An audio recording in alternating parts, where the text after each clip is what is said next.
Our first alternative activity is pickleball. Pickleball is a fun, fast-growing alternative activity that combines elements of tennis, badminton and table tennis. It's played with a paddle and a plastic ball on a smaller court, making it easy to learn and great for all ages, and especially inclusive. The sport originated in 1965 in Bainbridge Island, America, where it's created as a backyard family game and today is one of the fastest growing sports in the world.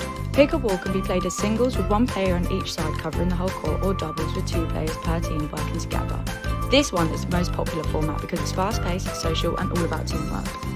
Boccia is a highly tactical and skill-based sport that focuses on accuracy, control and strategy rather than speed or strength. It was specifically designed for athletes with cerebral palsy and similar neurological conditions, but today it includes players with ranges of physical disabilities that affect motor skills.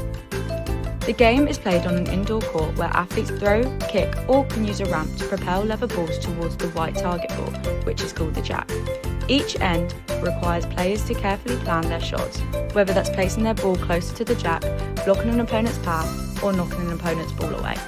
Points are awarded to the player or team whose balls are closest to the jack at the end of each round.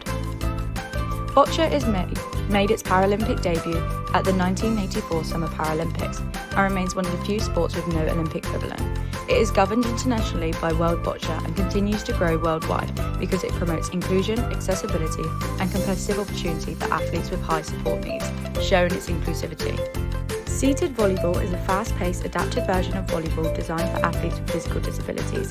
Players compete while sitting on the floor and must keep part of their torso in contact with the ground when playing the ball. The court is smaller and the net is lower than in standing volleyball, making the game quick and highly strategic. Kimball is a unique team sport that originated in 1986. It was created to promote teamwork, inclusion and cooperation among players. The game is played with a very large lightweight ball and 3 teams of 4 players compete at the same time. As seen above, the sport education model is a teaching approach of physical education that aims to give students an authentic sporting experience. Instead of using short skill drills, students participate in a full season which is much longer than the typical curriculum.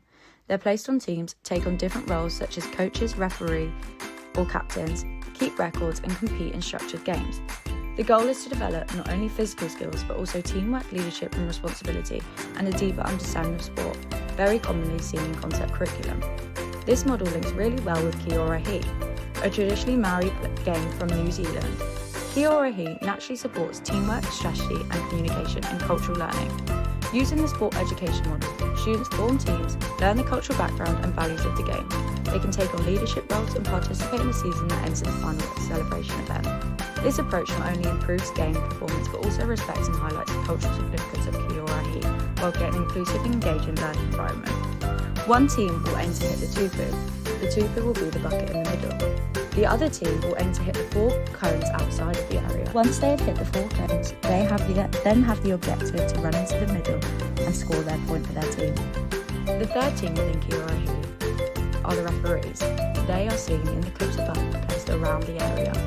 Within the sport education model, roles are given out to each player on the team. You have the team captain, kit officer, journalist, performance analysis and skills coach. And help develop their cognitive performance. The model seen here is the activist pedagogical youth model for working with girls.